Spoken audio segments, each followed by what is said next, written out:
Welcome, everybody, to a podcast, but this time it is not the SFC podcast. This podcast is different because it is the SFC Book Club, where we discuss a book, like a book club.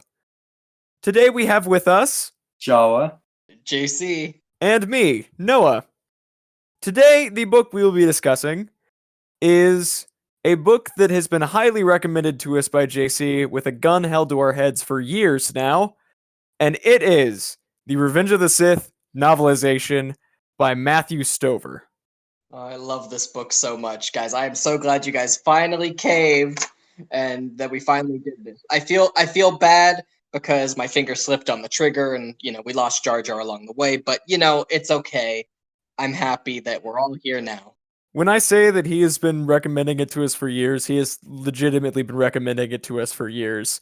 I think the first instance of him being like, guys, the Revenge of the Sith novelization is really good, was like probably back in 2018. And we've just never read it until now. And spoiler alert, it actually kind of is. Noah already went ahead and read the whole book. We were supposed Yeah. to only read a few chapters a week. I'm an overachiever. I've never actually read the whole book, which I know is crazy because I recommend it to you so much, but I love the book so much that I just don't have it in me to read like the last third because I'm so emotionally torn with Anakin's, betrayal and everything that I'm just like, no, I don't want to do it. It's too bleak. So I'm literally the only one who's read the whole book here? What the heck, JC? You left me to suffer on my own. Okay, so to make sure that we don't spend we can talk about specific things and not just the whole book on a whole, we have decided to split it up into chunks.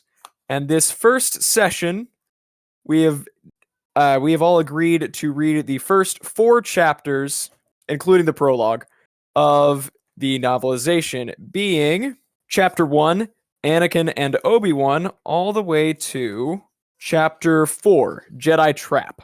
So basically that covers from the beginning of the movie through the death of Count Dooku. Precisely. And this is very clear to say that just, spoilers for Revenge of the Sith, the book and the movie, of course. So, for all you SuperFolders who have never seen a Star Wars movie, spoilers ahead. I love this prologue and introduction. This story happened a long time ago in a galaxy far, far away. It is already over. Nothing can be done to change it.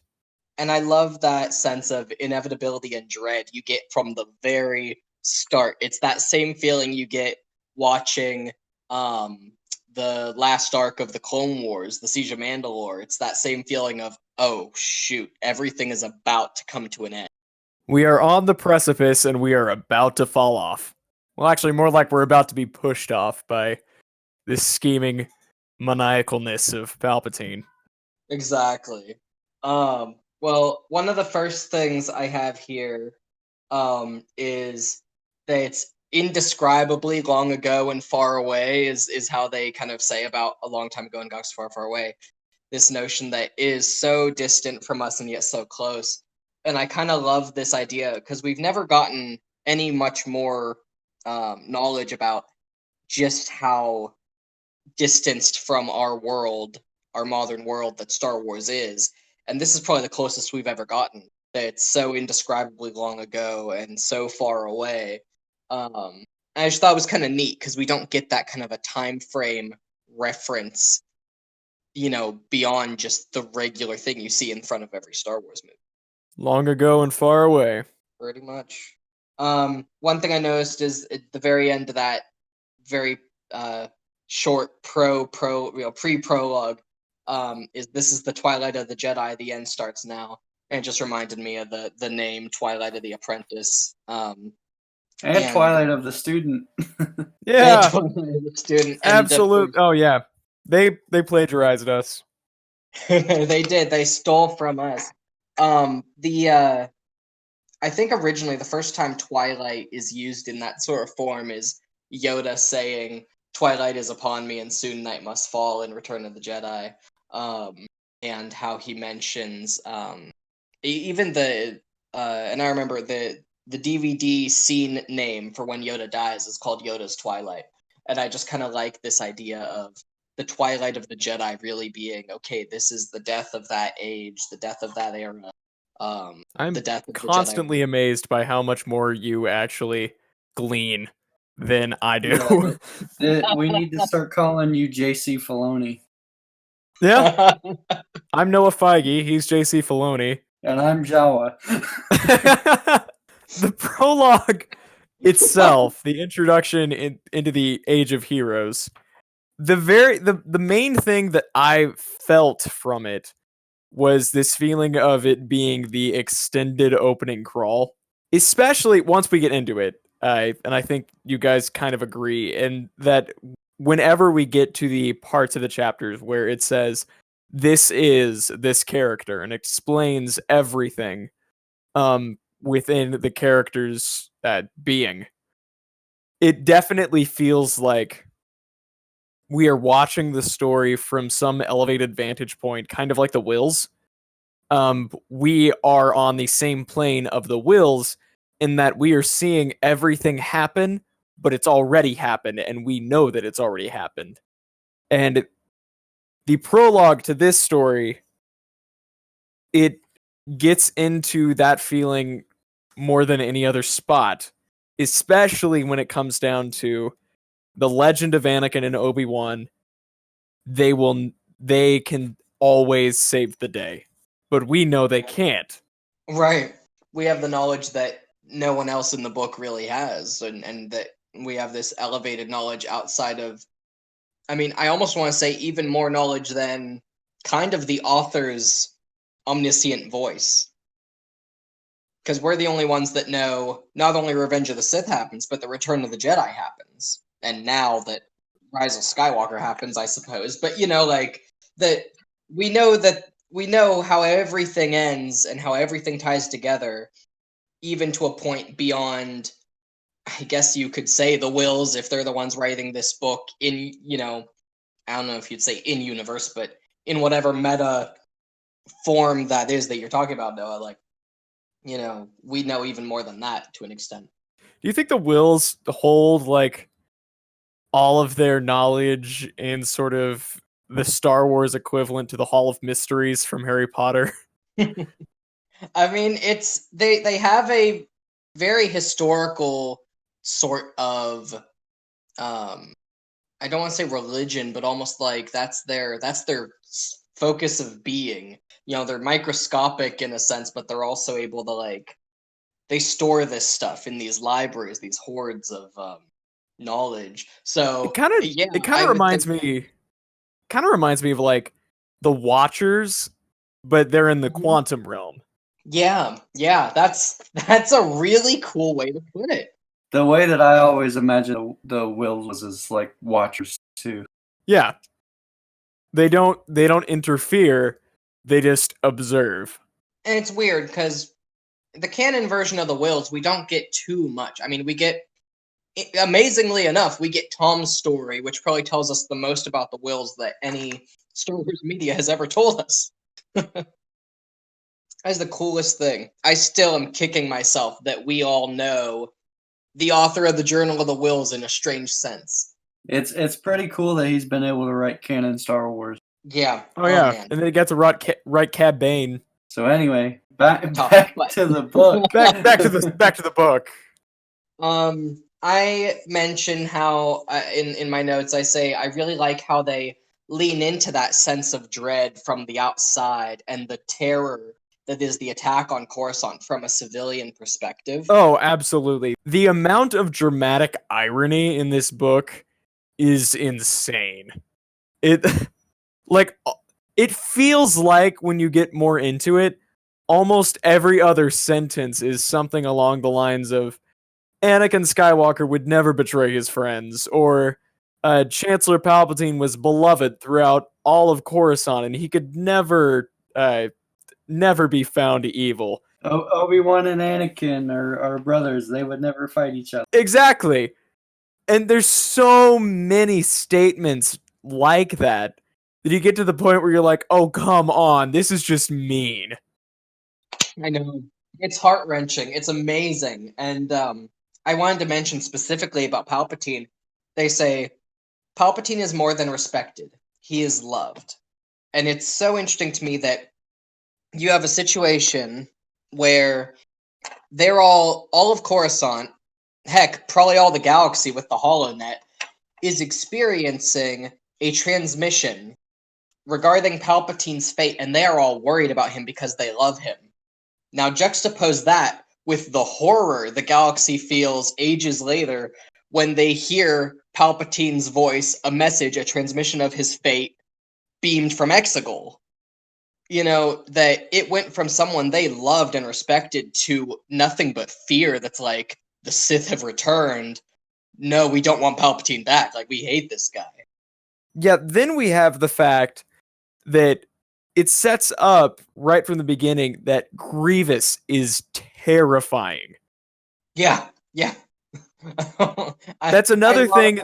Love it. That's another thing that is sort of touched on in the movies. It's very much a part of both Clone Wars in a sense, but it's never really been spelled out to this extent that Grievous is a terrifying force of nature, and most citizens of the galaxy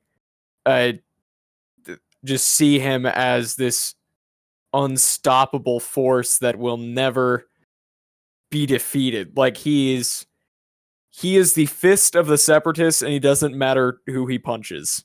Yeah, I think he's compared several times to just an animal. Mm-hmm. Yeah. And one of my favorite lines describing him is that his droid parts are considered more human than his organic. I like the architect of their victories, the author of their atrocities. Like, There's a lot of poetry in this book. oh yeah, it's almost like a poetry book in of itself. Like, how well it's written is like Everything's this. like poetry. It rhymes. It So- rhymes. Well, it's with Grievous. I love Legends Grievous, like the 2003 Clone Wars and the Infinities comic that explains how this Kaleesh warlord became who he is, and the blood transfer from Sifo Dyas, so he has the littlest bit of force, not really sensitivity, but like augmented ability. It's really out there, but it feeds into the fact that Grievous is truly a monster. And I feel like it's a far cry from the Grievous we have in canon at the moment. And I do like how the only people that are set up to possibly be able to match his ability are Anakin and Obi-Wan. Yeah. The legendary Which I- Skywalker and Kenobi. Which I think leads in pretty good to chapter 1, titled Anakin and Obi-Wan. I like the negotiator and the hero with no fear, like that they've truly become these titles and these superhero-esque personas. Like, throughout the galaxy, they are considered the greatest Jedi who are and possibly will ever live. Yeah, and now this is something I really wanted to talk to you guys about, because this is one of the first really big differences between Legends and canon in this book, and it's so subtle, and yet it's really important. And it's that there is a difference between the galaxy's public knowledge in Legends and in canon. You have Trace and Rafa, for example. You know, they have no clue. They barely know the Jedi. They know of Luminara vaguely. They don't know Skywalker and Kenobi. You know, Ahsoka says, I went to Skywalker Academy, and Trace is like, I don't know that name. What you talking about? There's a boy in this book called Force Collector. It's a canon book that came out around the time of Force Awakens about a boy who has that power Quinlan Voss and Rey have, that, you know, he can touch an object and see its past. And Is it psychometry? yeah. Cal Kestis has that too. Yeah, that's right. I forgot he had, yeah. And he, you know, he can feel these things, and he actually sees, he hears about Skywalker, and he sees Kenobi from behind in different visions, like in the prequel era, and he references, you know, Obi-Wan references Anakin. And then he touches the remote that was on the Falcon. It's a really great story. But anyway, he touches it and has a flashback to old Ben teaching Luke Skywalker, but he only hears the Skywalker name and he's like, oh, this must be when that Skywalker guy was being trained. And he's like, but Obi-Wan looks so much older now. I'm so confused. And like, clearly no one had that knowledge of who they are. And yet, weirdly enough, this kid doesn't know about Luke Skywalker, whereas Rey is like, Luke Skywalker, he's a myth, like he's a legend, like everyone knows about him, and yet, spoiler alert, Mando doesn't know who the heck he is. Mando doesn't know who anybody is. Mando is just walking through the galaxy completely confused. You have to think though that the galaxy is so huge and that there's at like the height of the Jedi, there were still only 10,000 Jedi in the entire galaxy. And compared to the hundreds of thousands of planets and trillions of people, there was definitely some people that had heard of them, probably more towards the core world.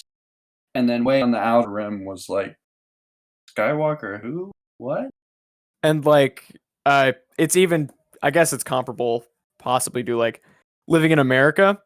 You, if you live in like one of the big American cities like New York, you get pretty much all of the information just blasted at you constantly.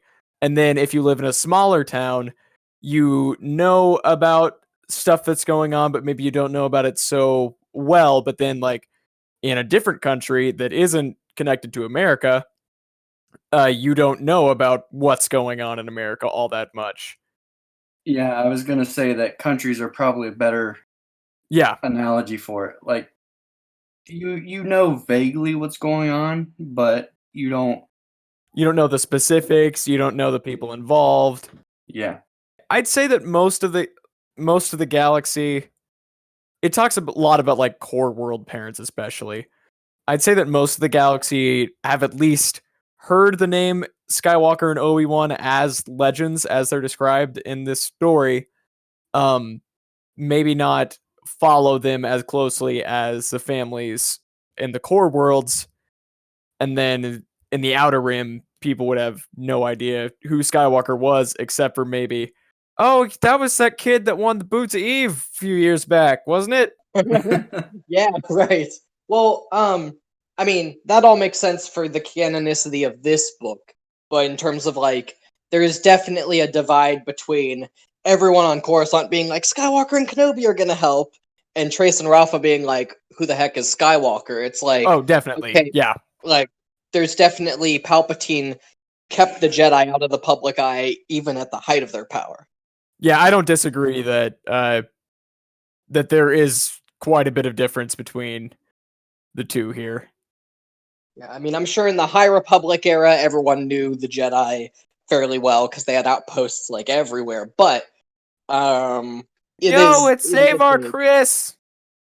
Exactly right. Everyone would be like, "Oh, okay, hi there." Like maybe everyone knew Yoda's name back then. Sign my starship.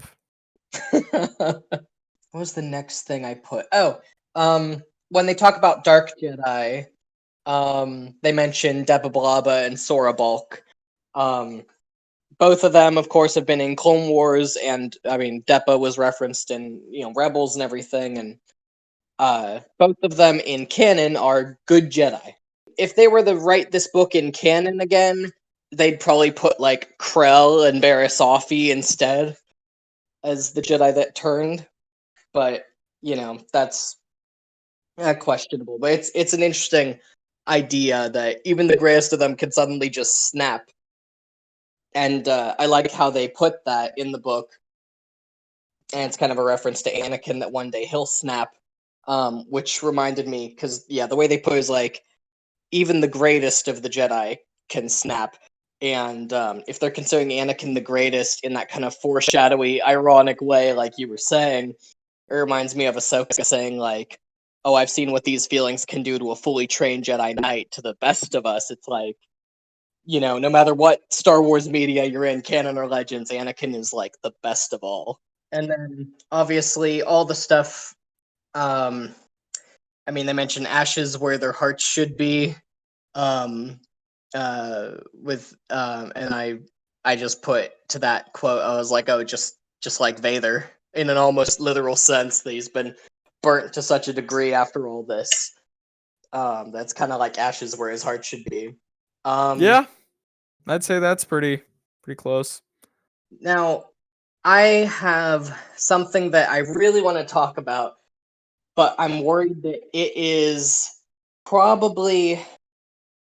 I feel like maybe it should be the last thing I say for the last podcast, because I started trying to write it about um the stuff about, the dark and the light and the stars and all those kind of little intros for chapters or part 1 and all the different parts of the book, but those little interludes and interstitials, but I'm going to save that, I think, to the very last podcast, because I accidentally came to a conclusion that directly references the last lines of the book, and I'm like, well, crap.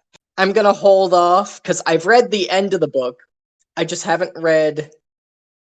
I pretty much have read, like, all the way up to, like, Obi-Wan and Yoda going back into the Jedi Temple, and then I've read the very end of, like, the Palpatine Yoda duel and the Mustafar duel through to the end, but I just haven't read that little space in the middle there.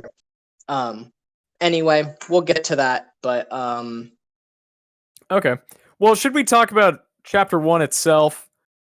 Because it's more, I guess chapter 1, it's pretty much just the opening shots of the movie, where Anakin and Obi-Wan drop down into the middle of this giant space battle between the Separatists and the Republic, as the Separatists are trying to escape, in quotation marks, with the captured Chancellor in tow.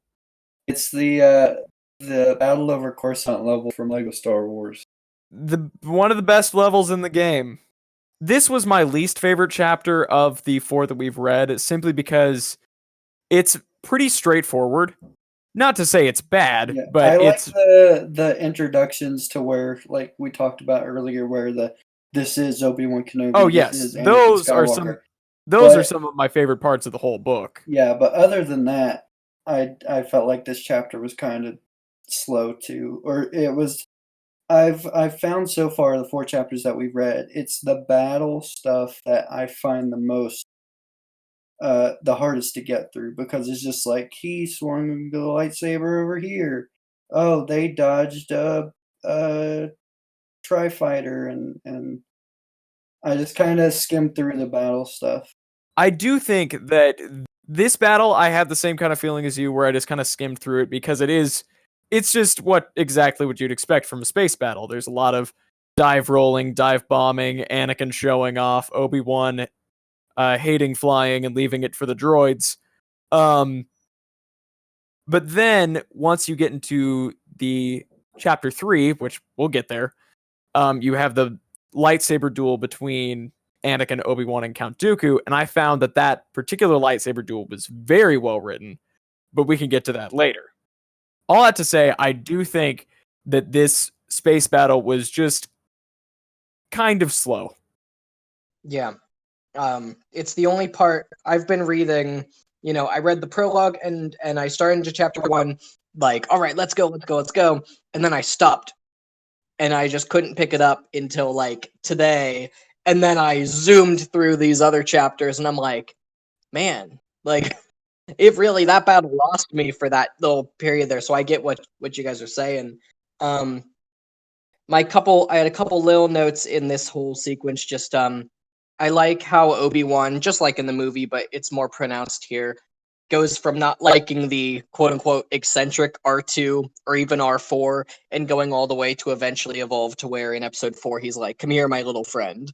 I think that's kind of a neat little, just a little character moment. I like his halfway disdain for how human Anakin treats R2. Just like, come on, he is a droid. He doesn't. It's like, it reminded me of of Dwight and Origami Yoda, where people are always thinking Dwight, and he's like, "Don't think me, think Origami Yoda." Yeah, yeah. It's a yeah, you're kind of right. the one thing I meant that I put, I have a couple things here. Obviously, Anakin and Obi-Wan fighting and flying throughout these opening parts in perfect sync, and their brotherhood really being on full display. Yes. I mean, it gets into that a little later, especially the Dooku duel. We'll get to that, but I love that they even fly in sync. Just like, I mean, even in the movie, that very first shot is just their fighters like perfectly matched to one another. Yeah, just rolling over each other. Yeah, and it's why their duel is such a long duel. Everyone always complains about, why is Revenge of the Sith's final battle so long and like a dance, like it's flat out choreography stuff. It doesn't feel raw or brutal, and it's like they're putting all their speed, all their effort into it. I mean, the actors themselves put that fight into it because Anakin and Obi-Wan know each other that well. They need to do those little flourishes to throw each They other are off. pretty much completely evenly matched. Mm-hmm. Like Anakin has, like it is made a point in this book that Anakin has no match on the battlefield except for Obi-Wan. Like that is constantly hammered into your head. And it makes that, I mean, this is just the beginning of the book, but it's really started already that slow build up to the climax that is the final duel between master and apprentice. They are always in each other's heads. They always know what each other is going to do. And so that's what makes the final battle so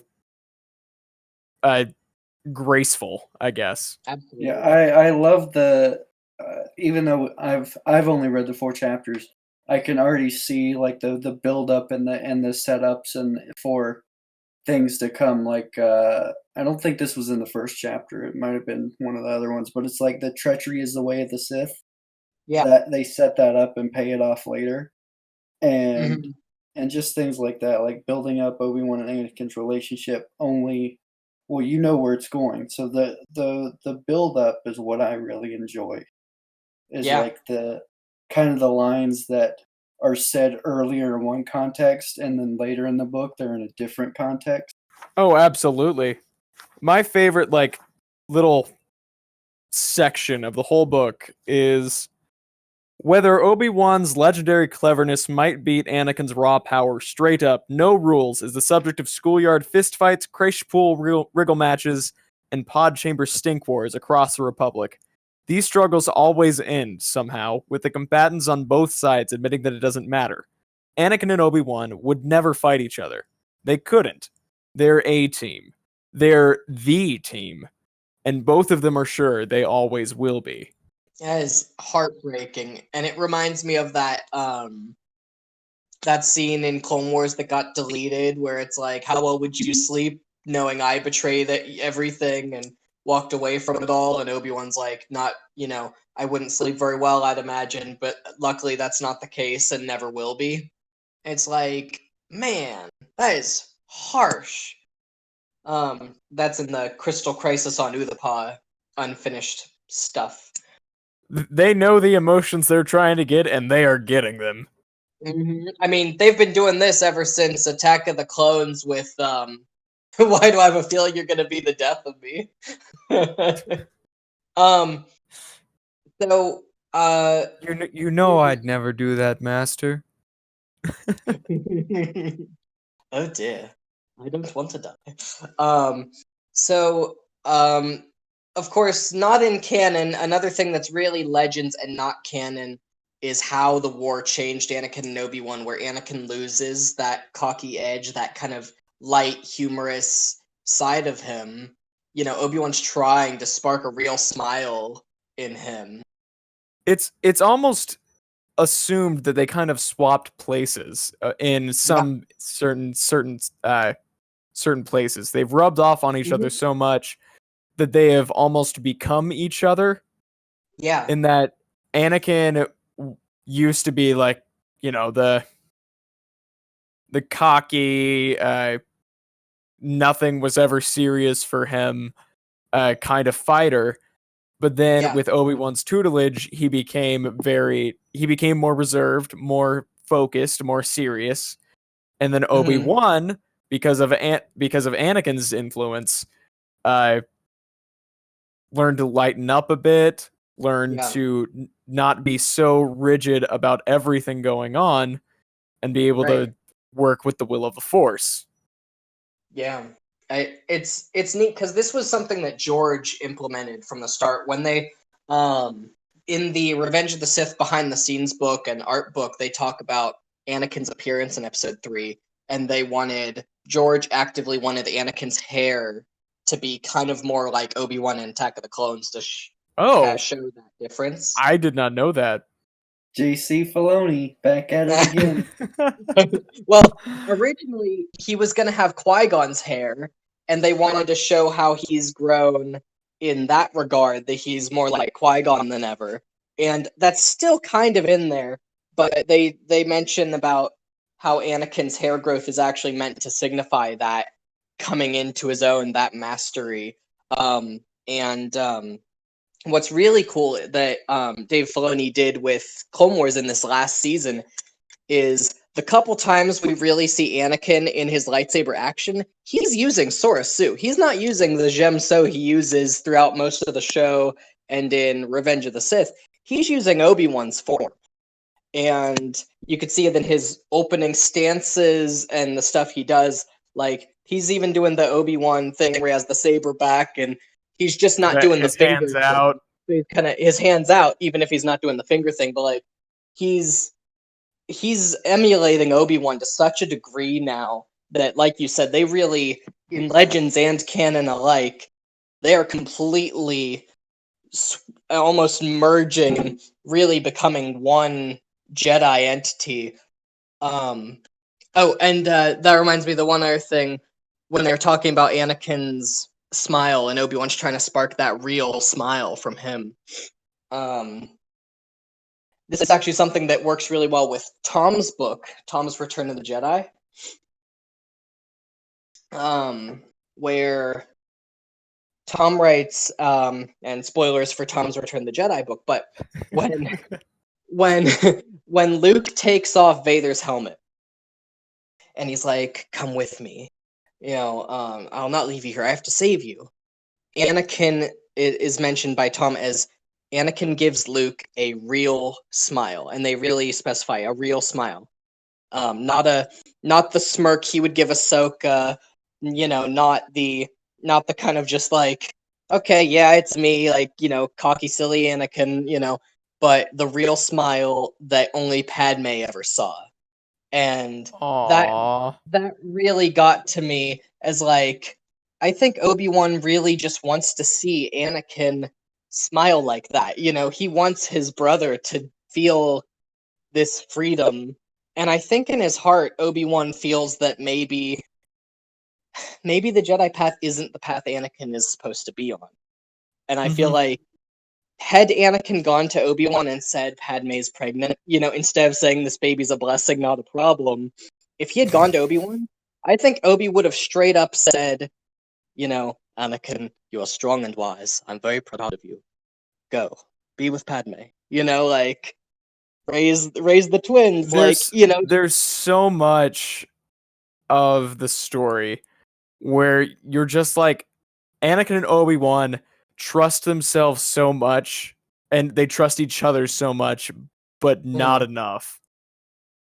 Yeah, I mean, and it's so painful. Yeah, and the fact that Anakin trusts Palpatine in a way that he can't trust Obi-Wan or even trust Padme, that I know it's later in the chapters, but just the fact that Anakin even says, like, he trusts Palpatine with things that he can't even tell Padme or Obi-Wan is like, ow, that is not right. Yeah. Some of that was another thing that, well, it's later in the chapters, but like Anakin's relationship with Palpatine, I mean, like they elaborated on it some in like the Clone Wars show and things, but I didn't really have a sense of how close how important Palpatine was to Anakin. Yeah. Like how much Palpatine really was connected to and influenced Anakin, Yeah. even He like said- in person and not from the shadows. As He Sidious says or like whatever. a bunch of times in the book, like Palpatine is the closest thing Anakin has to a father. Like if Obi-Wan is his brother, Palpatine is his father. Yeah. Oh, you guys are tempting me to talk about the "I am your father" thing, but I'm gonna wait.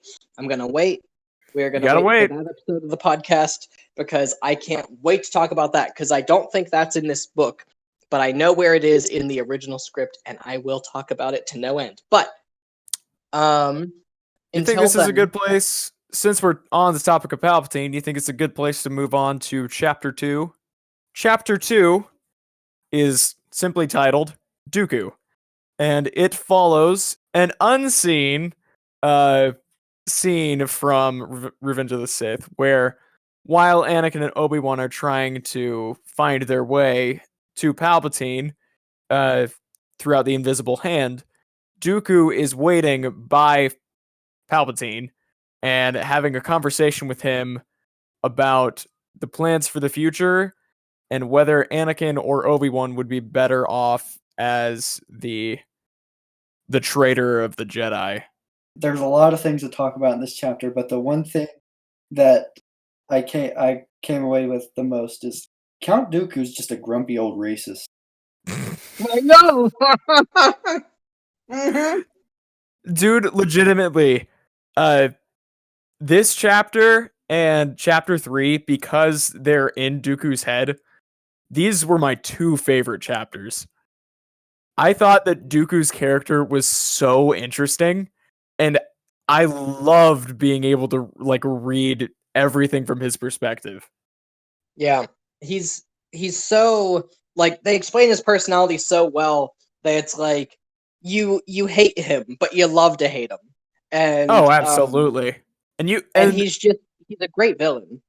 even more than like pretty much any other character in the book, uh anytime he speaks, you can absolutely hear Christopher Lee.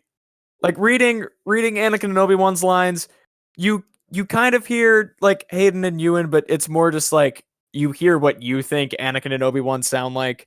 You hear Mace Windu, you kind of hear what Samuel L. Jackson sounds like, maybe.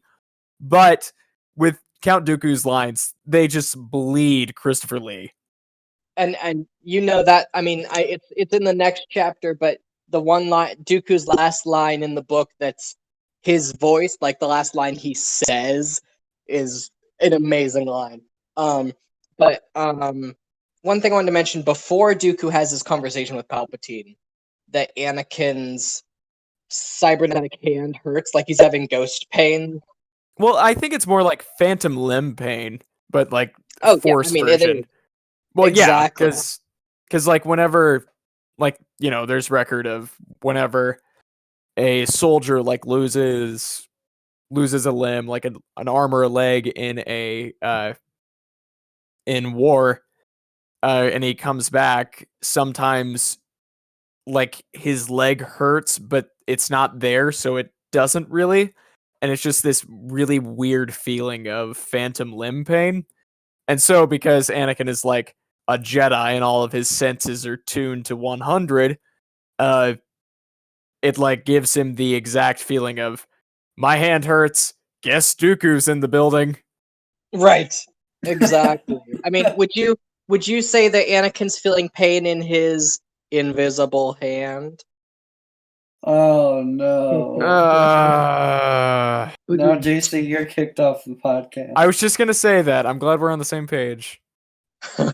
um so Anakin's clarity as he has the vision about winning the war, I kind of thought that was cool because it reminded me of when Yoda and Anakin and Rex and all of them barged into the works on Coruscant and fought Dooku and Palpatine. And it ends with Anakin's sabers around Dooku's neck and kills him and everything.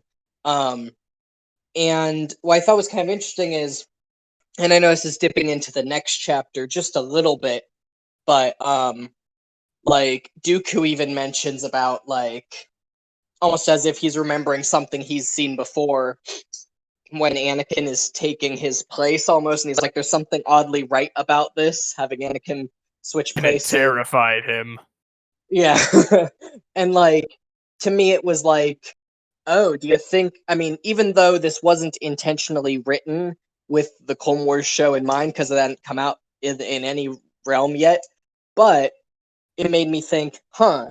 Like in canon, that's an easy way to explain that. Is like he was there, Dooku was pouring his consciousness into that vision. I wouldn't be surprised if he was like, "Oh crap, deja vu," you know. Yeah. So how much of the plan do you think Dooku knew? Because this whole chapter was basically him daydreaming about what would happen. Like he wanted to. He's like, all right. Instead of Anakin, I'll take Obi-Wan because he is my Padawan's Padawan, so he's like my grandson. Which I think I knew this. I just forgot that Dooku trained Qui-Gon. So anyway, Dooku's making up this whole thing in his head. He's imagining. Well, he mentions that this will be an empire of man when he's talking about the racism and stuff, but specifically he'd be taking over the Jedi Order and turning them into his Sith army. And I thought it was funny that he was even talking. He was imagining Anakin going on like on the HoloNet and giving interviews about how the Jedi were traitors. Yeah, I think Dooku knew as much as he revealed in this chapter. Yeah. Like this kind of shows exactly that. He believed that like everything would be going according to apparently Palpatine's plan, in that they would brainwash Anakin, turn him to the dark side, and with Palpatine as the Emperor, Count Dooku as his right-hand man, and Anakin as general of their armies, they would create the Empire and take over the galaxy. Yeah, I want to see that as like a Star Wars what if. Oh, that would be so cool. I mean, it'd be really neat because it's not like that couldn't have happened. All that could have happened is had Dooku been successful at killing Obi-Wan. Because I mean, as far as Dooku knows, he probably thinks he killed Obi-Wan when he crushes him with the thing. Like, if he had done that successfully, but Anakin had been like, "I shouldn't," and Palpatine's like, "Do it," and he's like, "No," then Palpatine had a pretty darn good plan B going that plan anyway. Like, no matter what, it was gonna work out in Palpatine's favor. Yep. And that is, speaking of Palpatine and what he reveals to Dooku, I read through the whole chapter, and Sidious never once lied. In the entire chapter, the whole time he's talking with Sidious, the whole time he's talking with Dooku, and even in chapter 3, whenever he is talking specifically to Dooku, Sidious never lies. And so that leads me to believe that Sidious is like might have even been telling him this plan B, but Dooku's imagination, I guess, got the best of him, which is like ironically enough very uncivilized. But he saw the plan he wanted to work out in his favor. But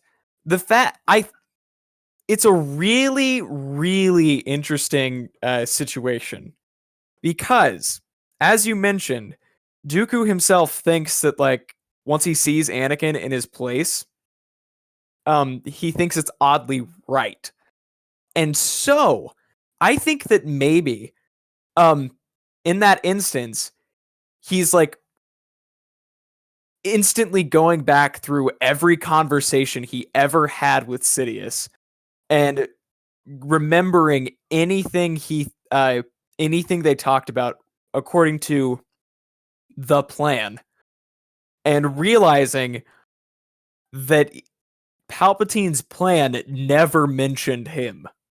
And he's just assumed it did. Because specifically, I will point to, in Chapter 2, when they're talking about whether Skywalker would fall and Anakin's, temperament, Dooku says, "But Kenobi having fallen to my blade, are you certain Skywalker will ever accept my orders?" And then Sidious replies, "Skywalker's power brings with it more than mere obedience. It brings creativity and luck. We need never concern ourselves with the sort of instruction that Grievous, for example, requires. Even the blind fools on the Jedi Council see clearly enough to understand this. Even they no longer try to tell him how, they merely tell him what, and he finds a way. He always has." Dooku agrees with that in that instance, but he specifically asked the question, would Skywalker ever listen to my orders? And Palpatine, he evades the question and instead gives an answer as to why Anakin might obey orders. Not so much Dooku's orders, but orders. And I loved that. And then that kind of goes back to where Palpatine's like, "Yo, Anakin, kill Dooku for me." Yeah. Dooku, and even in Chapter 3, I guess we kind of talk about it because they both go into each other really well. Dooku realizes that he was never the Plan A. Anakin has always been Plan A. Stands for Anakin. And so because of that, I just loved how it was written in the way that Sidious is a manipulator. He is a politician. He evades questioning. He is a master planner, everything like that. But at least in the prequels, he is not a liar. And that is amazing. Yeah, I mean, Sidious rarely lies in the franchise. I mean, there are times when he has to lie because there's no other way to make his plans succeed. But generally, well, I'm not sure. Like the one thing, the biggest lie I could see that you could levy would be when he tells Vader at the end of Revenge of the Sith, when he says, like, in your anger, you killed her. But I'm not sure that is a lie. Because that's another thing. Well, no, I'm not even saying he might not know. I'm saying, and this is coming from somebody on YouTube that I found. I think it was Cinema Wins, actually. He mentioned that there's a big reason why, like, they bring up Plagueis. Because he is the Sith who could save others but not himself. And so throughout the whole story, that's hey, Jar Jar. Jar Jar has popped in. What's up? Hey there, can you guys hear me? Yep. We are currently talking about how Sidious never lies. And anyway, except in the sequels, sorry. Yeah, we're not talking about those. I never wanted you dead. I wanted you here. We're ignoring that because that breaks canon, and I'm not. Shut up. Anyway, so Plagueis as a plot point is Anakin trying to find a way to save Padme, obviously. Yeah. But after, like, Padme dies, or Anakin like dies, he goes to the dark side, that whole plot point is kind of dropped. Except that the fact that the two scenes of Padme dying and Anakin surviving are cut right next to each other. I'm saying that maybe Anakin drained the life force of Padme to save himself unintentionally. Okay, because if that was on purpose, that'd be the most evil thing, and I don't think Darth Vader could ever do that. No, exactly. But I'm saying this as a theory to show that, like, Palpatine never lies, and it is really weird that the only lie he tells in the prequels is at the very end of the third movie. Yeah. That feels like it would break his character. But if he knows that Anakin's rage is currently draining Padme's life from the other side of the galaxy, he has no reason to lie. Because Yeah. in his rage, he killed her. Right. That would be so heart-wrenchingly amazing that I it don't know if it's really. canon, but Yeah. I think that the puzzle pieces are lined up just And- so hmm that it might as well be. Yeah. And now there's one thing. I mean, I know we've definitely jumped to the end of the movie in this discussion, but I think it's all very relevant to Sidious and his character as it's placed here. There's also the one other thing to lend credence to your theory, and yeah, this is at the very end, but I watched Revenge of the Sith somewhat recently on my birthday with my nice new like soundbar thing, so it could be real nice and loud. And in those scenes, you can hear Anakin and Padme's heartbeats as well when they're juxtaposing the scenes with one another. And They are back to back. it's so beautiful how they do it. And as Padme's heartbeat lessens, Vader's heartbeat rises. It's like poetry. It rhymes. Exactly.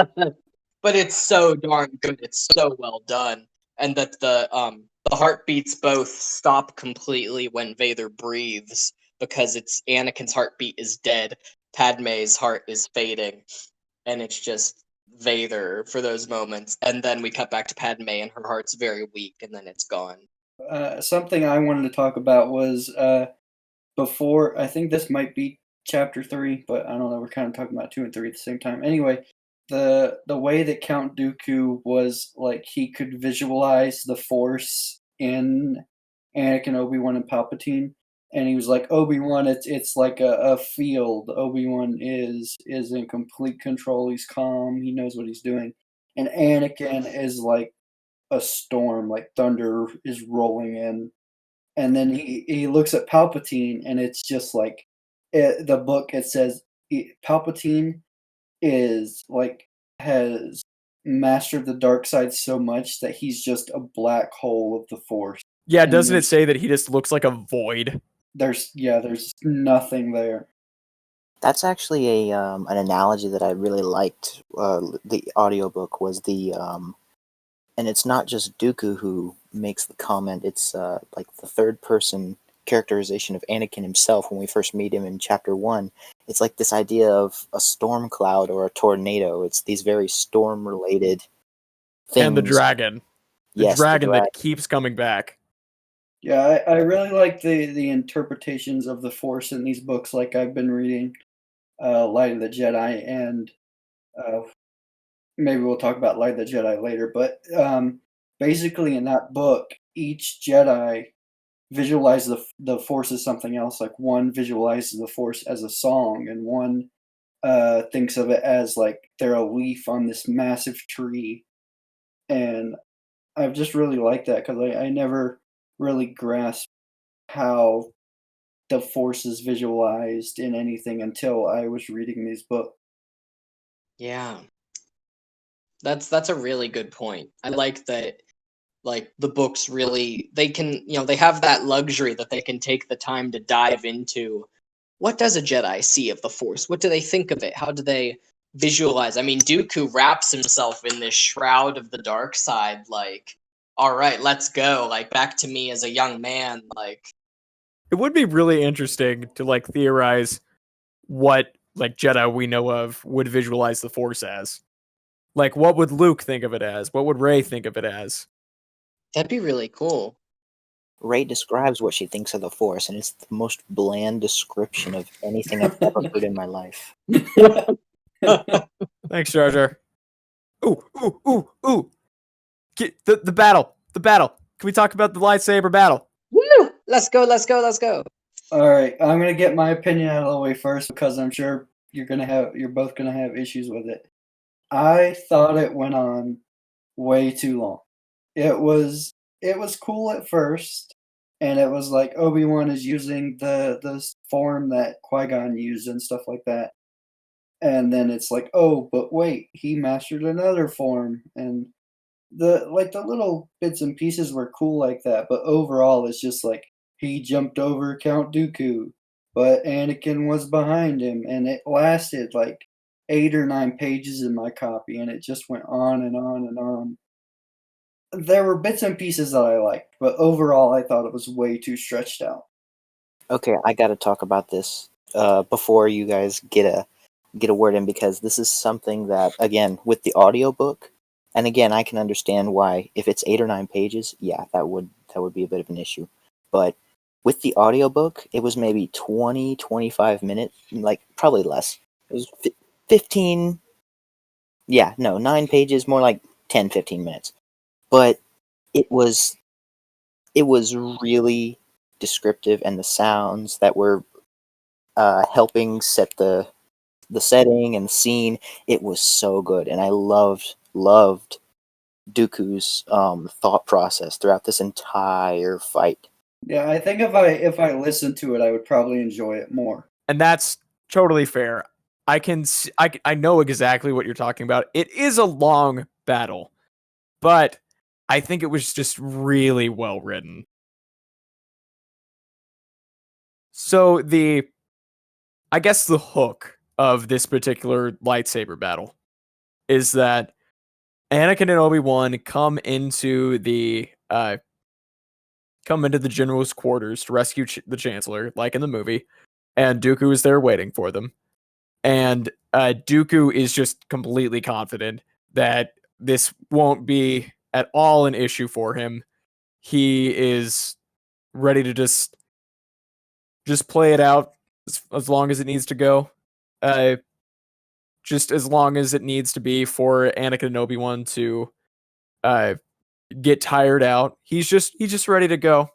This won't be this will be like fighting children.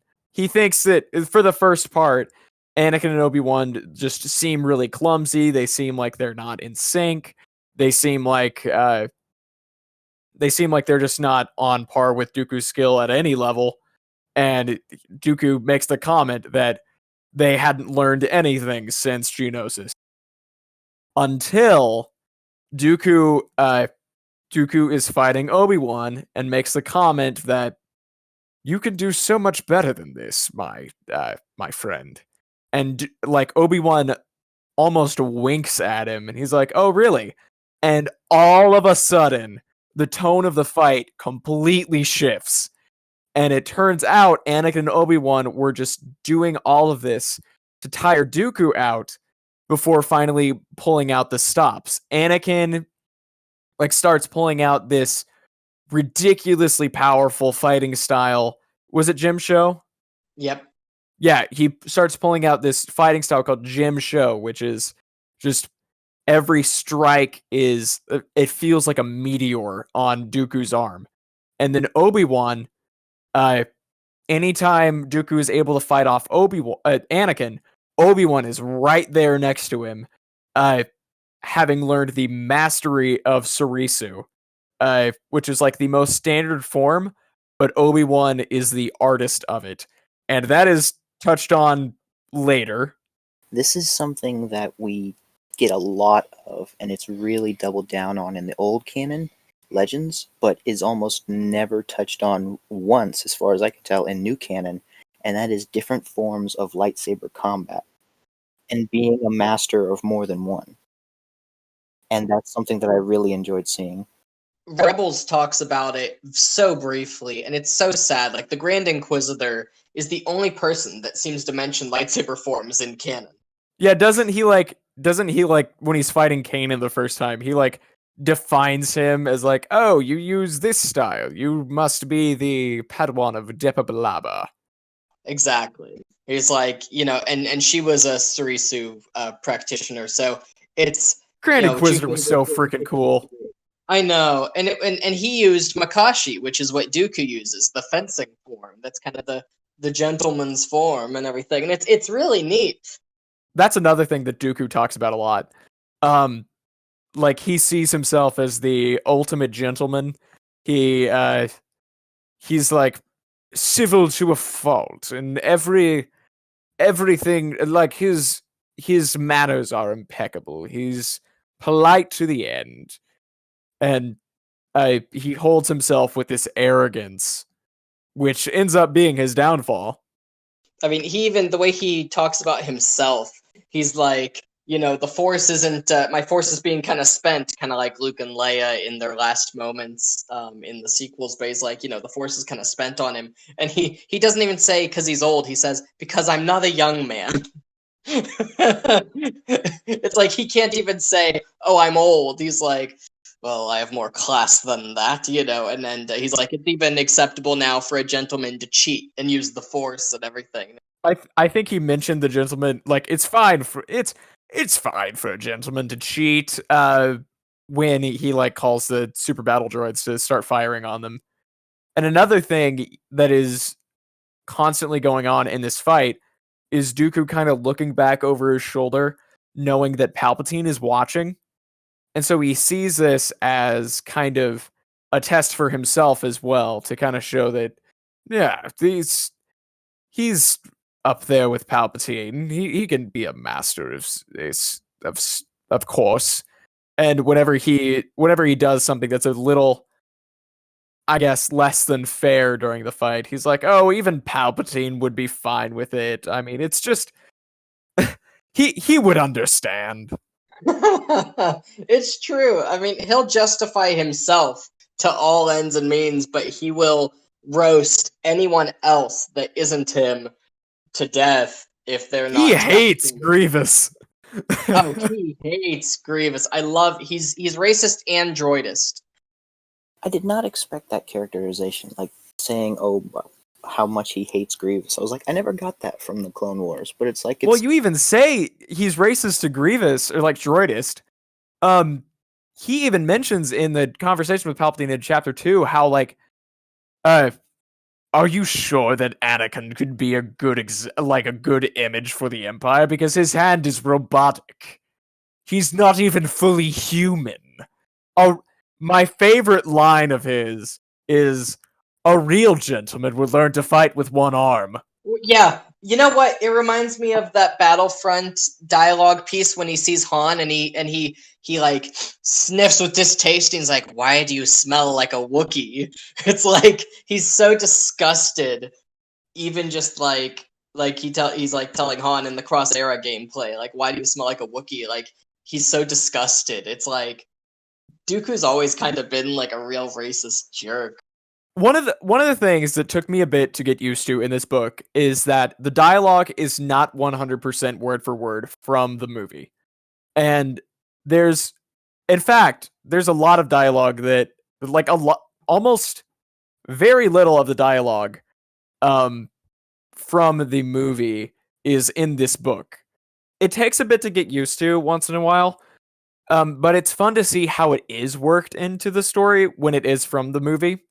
Because in the battle, Anakin says his line like, my powers have doubled since we last met, Count," but it's in the spot where he's trying to act clumsy.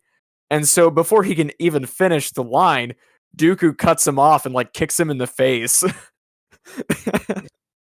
Well, one thing about the dialogue, because that reminds me, a lot of things in the opening battle sequence at the beginning of the book is the dialogue is switched around. The circumstances are shuffled from what you see in the film.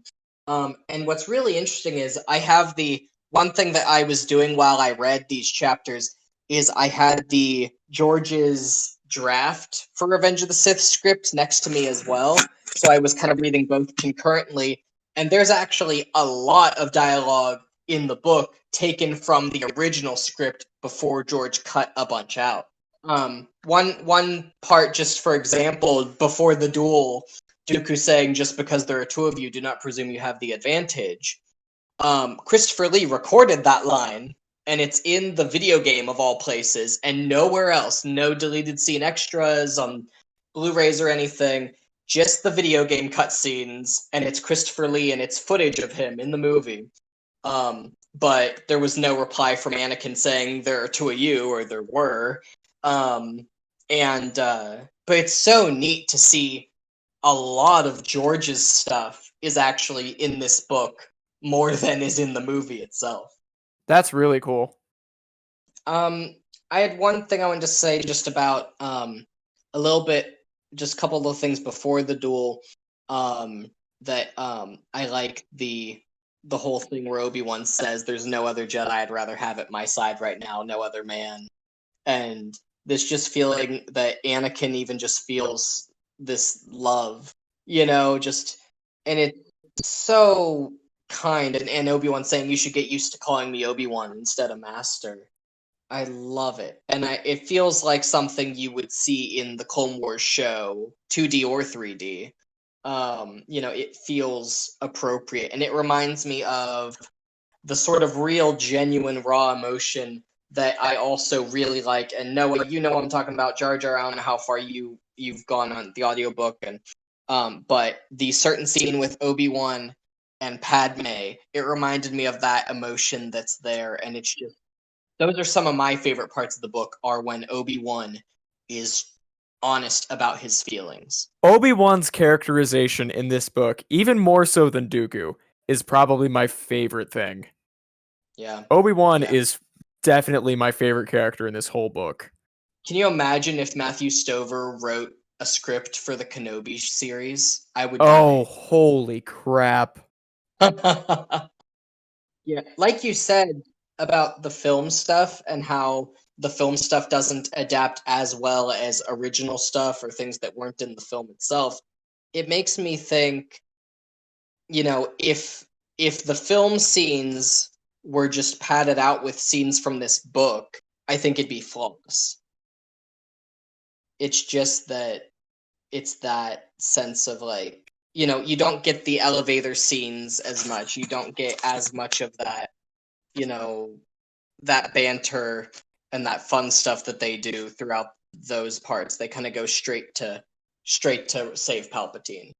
It spells it out very clearly in the first chapter that Anakin, like the war burnt his humor out of him, and now he is just here trying to save the Chancellor, and Obi-Wan is the one who's trying to get him to smile. And I think it's emblematic of what Anakin is like in the story going forward. But yeah, it's a weird situation where Anakin's characterization, I mean, that's clearly not the Anakin that we've all grown to know from the Clone Wars show, or even in the Revenge of the Sith opening. That characterization is not what it was in the film. He was in a good mood. And I know George and Dave really liked the idea that the reason Anakin is so jovial in the opening of 3 is because he was just chatting with Ahsoka after missing her for so long. This Anakin and the Anakin from the movie is very different. And that they're very different, but they're also very similar in a lot of different ways. And I'll try to get my thoughts connected with those when we get into the next few chapters. And I think we will, due to the next couple chapters is where Anakin is reunited with Padme. But for now, let's be happy. And let's go on to Chapter 4, Jedi Trap. Oh gosh, the line. Murderer and murdered each stared blindly, but only the murderer blinked. Yeah. Oh, yeah. It's the best. The best freaking just that's so good. And I love, they mention Anakin has like the gift of fury, and it ties in with kind of Luke and Jedi fury, a Jedi's fury being the track in the Return of the Jedi soundtrack when he attacks Vader, which is again at the spectacle of Palpatine. And how that how those two duels really parallel each other in the cinematography and in just the wording between them. And the Anakin's always holding back.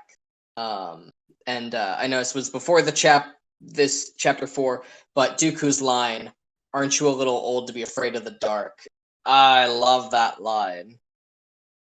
I think that's a great line that needs to be recycled. But yeah, Dooku or Anakin realizing, oh, okay, I can I can do what I want here, is a very continual theme in this book. This notion of Anakin, just give yourself permission. Permission is the thing that Yeah, holds Anakin yeah. back. The line where it says Anakin wasn't looking for need to find it. But when Palpatine barks, "Do it now," Anakin realizes that this isn't actually an order. This is, in fact, nothing more than what he's been waiting for his whole life. Permission. And Dooku, well, we kind of skipped over this line in Chapter 3, even though it was one of Adam's absolute favorites. And through the cross of their blades, he saw in Skywalker's eyes the promise of hell. I like the described snip of the scissors. Yeah, that's so sad. It's so simple yet cold. I mean, the whole setup of this chapter and the last, saying that none of this is actually, Dooku's dead already. The rest is mere detail. That there's nothing, there's no drama to it in a weird sense because it's already happened. And like in and Dooku's monologue, or not Dooku's monologue, but in his thoughts, he's thinking how, like, it doesn't say this exactly, but Dooku was dead as soon as Sidious approached him. Because at that point, Anakin had already joined the Jedi Council, or not the Jedi Council, but the Jedi, and so, like, because Dooku only sought out the dark side when Qui-Gon died, and so as soon as Sidious approached him with the promise of the dark side, Dooku's fate was sealed. It's a very ironic end for somebody so consumed with like bravado and finesse to be offed by something so simplistic as a beheading. and a snip of the scissors. Like, there's Exactly. nothing more simplistic for such a grandiose figure. Oh man, that's in Skywalker's eyes. He sees only flames. Is another kind of tying into that, the promise of hell. Like, and I mean the fact that Dooku goes from. I mean, he says, Dooku's last lines could have been like in the movie. His lines are, "You have hate, you have anger, but you don't use them." And in the book, his last line could have been, "Aren't you a little old to be afraid of the dark?" But then he starts croaking out like, "Chancellor, please, you promised me immunity." It's like, "Help me." And it's like, in what world is that Dooku? Like, that's so the opposite of Count Dooku as we've ever known him. I like that even in his final moments and when Palpatine betrays him to his face, he's still putting up the charade of "Chancellor, please." He doesn't go, "Sidious, what the crap?" That's true. That's a good point. I mean, I would have hoped, like, I always assumed when I was a kid watching it that if Anakin had waited one more second, Dooku would have said, "Chancellor Palpatine's the Sith Lord." But the book makes it kind of clear that Dooku doesn't even.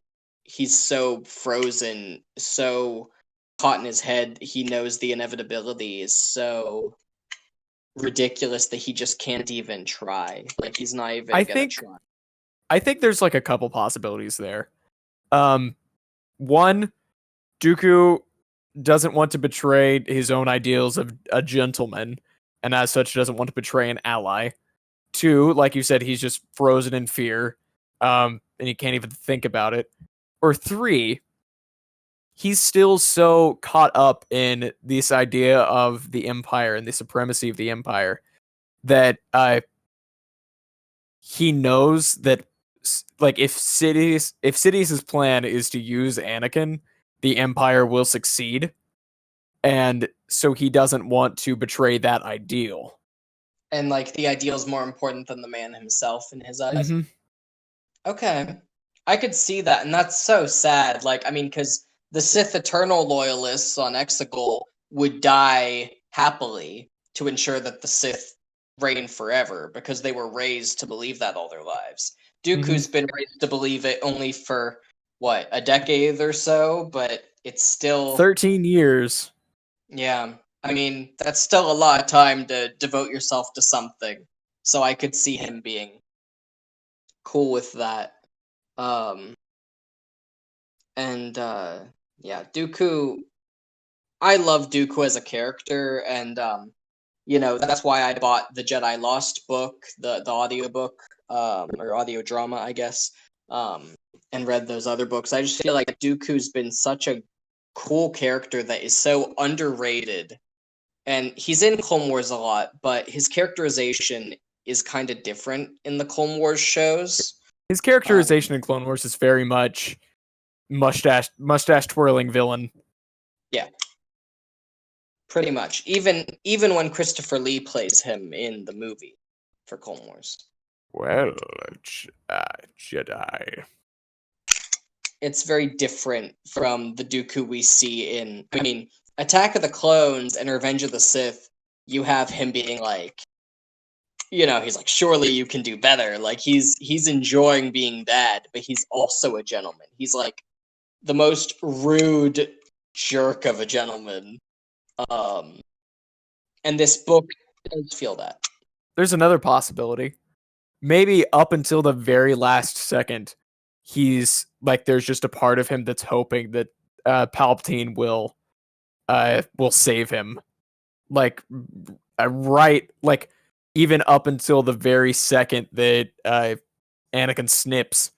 Oh crap, Anakin snips.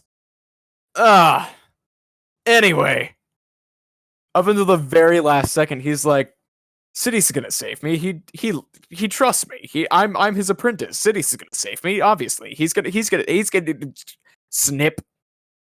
Yeah, he does say in this book. I think it's clear that he's caught up in his head and he can't even think, because he says he's never been the true apprentice, never been the heir to the power of the Sith.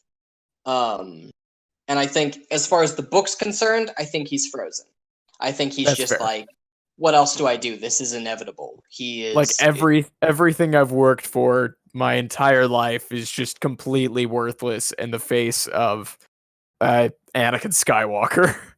And it's awkward that it's like he's only existed to be the victim of Anakin's first cold-blooded murder, which is really sad because that's one thing that the Clone Wars show kind of robbed that grandiose moment of, because you have that be Tal Merrick instead, when he's like, who would brand themselves a cold-blooded killer? And Anakin's just like, I do think that there is, like, I think it still counts as part of the first cold-blooded kill.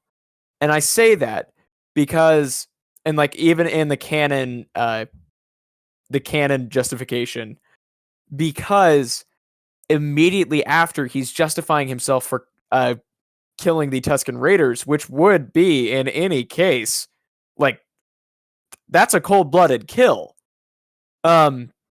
And he's justifying it immediately by saying that this was all done like I was a force of nature. I couldn't control myself. There is no possible way I could have controlled myself, so I have no responsibility in that. And then, continuing on from that, I could see Anakin justifying killing Tal Merrick, like, by saying he was in the vantage point to kill Duchess 18, and Obi-Wan would have never forgiven me if I allowed that to happen. With the Zygerians, he would have justified it absolutely as, these are slavers. If I kill them here, they will never be able to enslave someone else again and force others to go through what I go through.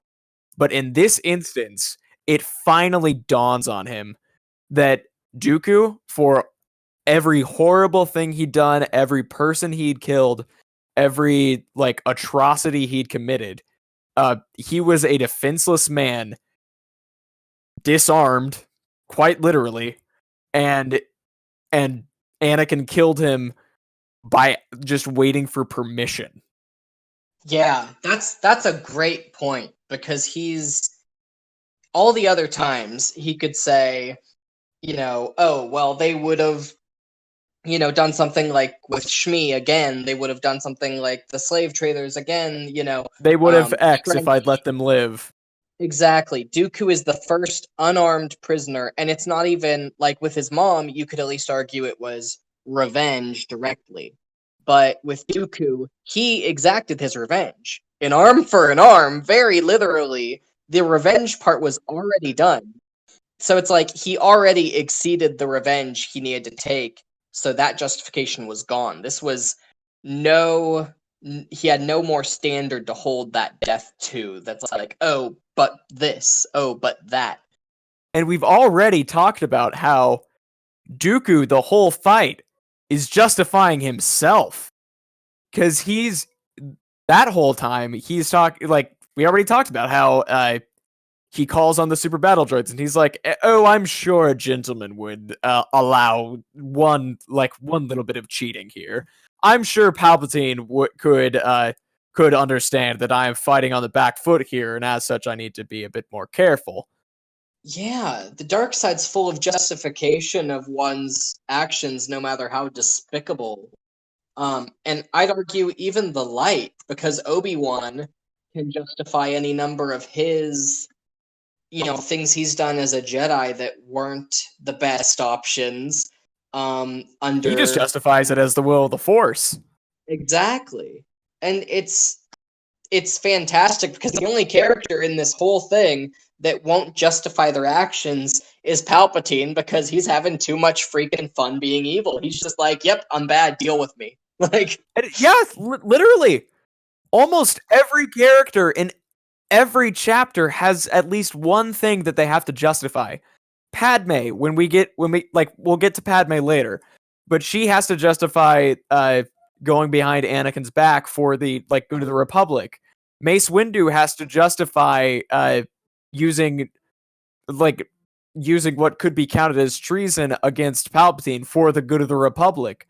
Yoda justifies all of the dark side stuff that the Jedi Order's been up to. He doesn't even justify it. He just lays the blame on the dark side. Yeah, right.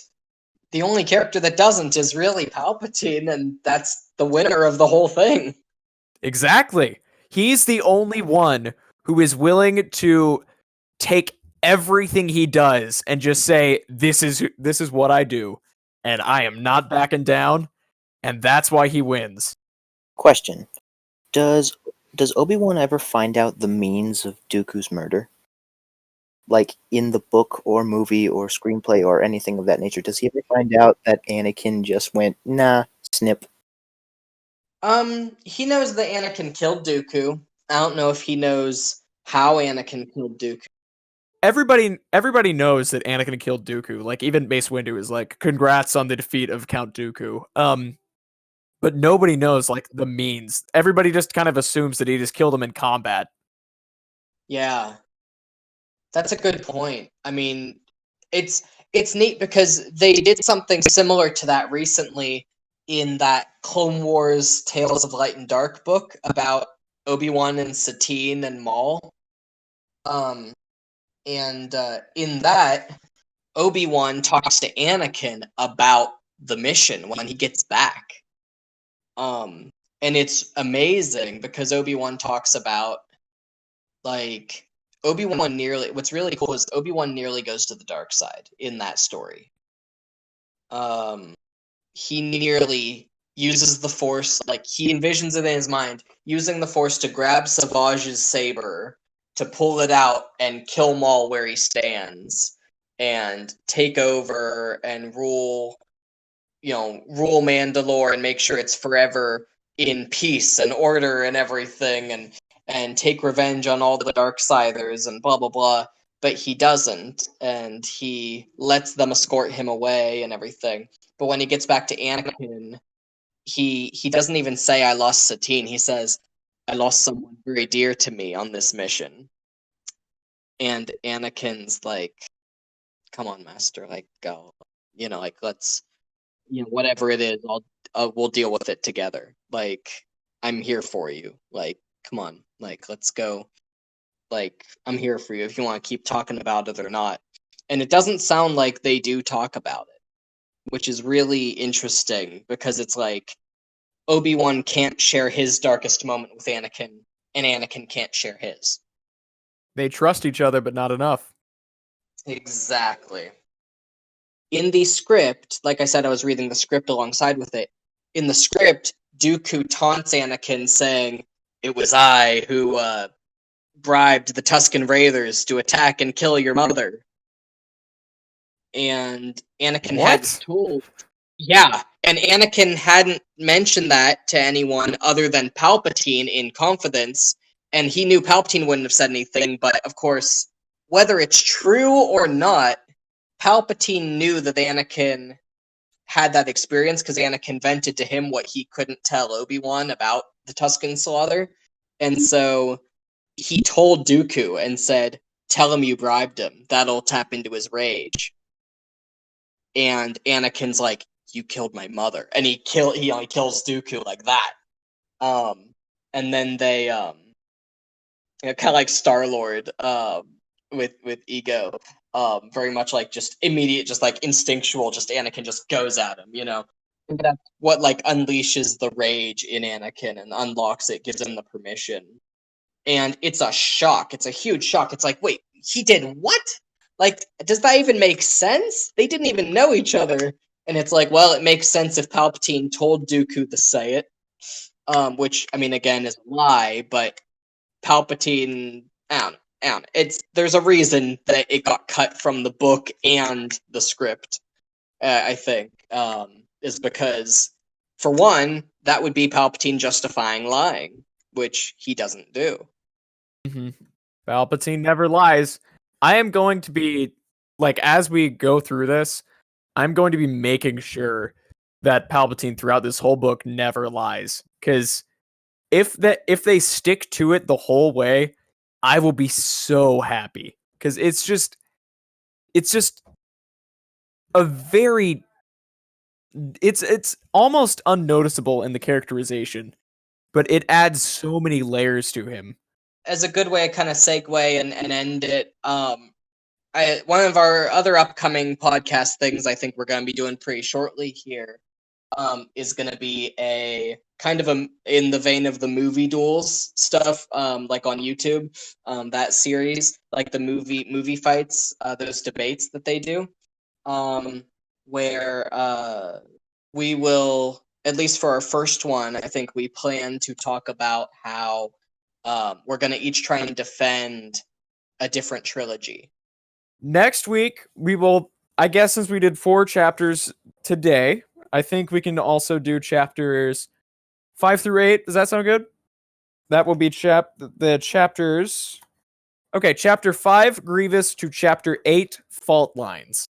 And so I guess, for now, thank you all for listening to the first episode of the Revenge of the Sith SFC Book Club. I'm sure I'm speaking for everyone when I've very much enjoyed discussing this, and I can't wait to continue. And so, for just to make sure we're all on the same page, we have been joined today by Jawa, JC, And Jar Jar Pleats. and myself, Noah. And we shall see you later.